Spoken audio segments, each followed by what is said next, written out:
আজি আমি বান সাহায্য দিবলৈ গৈ আছোঁ ধিতাই পুখুৰী গাঁৱলৈ। তাত বহুতখিনি মানুহ আবদ্ধ হৈ আছে বুলি আমি গম পাইছোঁ, যোনে পানী খাব পৰা নাই, খানা খাব পৰা নাই। তাৰ কাৰণে আজি আমি লৈ লৈছোঁ। এইফালে দেখিছে ইয়াত আছে আমাৰ দাইল আৰু আলু আৰু নিমখ আছে, আৰু এইটো চাইডে আমাৰ গোটেই পানী আছে, যিহেতু পানীটো তাত মেইনকৈ প্ৰয়োজন হৈছে, গতিকে আমি লৈ লৈছোঁ পানী। আৰু আজি আমি গৈছোঁ সংগ্ৰামী অসম নামৰ গ্ৰুপৰ লগত। কালি এটা বেলেগ এটা গ্ৰুপ আছিলে, আজি এইটো বেলেগ এটা গ্ৰুপ হয়।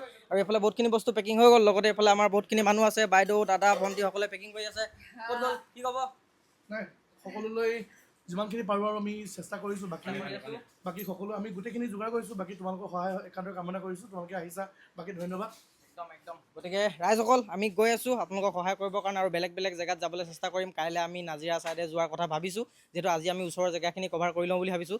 লগতে আজি আমাৰ লগত আছে এইফালে লক্ষ্য আছে। গৈ আছোঁ দেই, যিকেইটা আছে।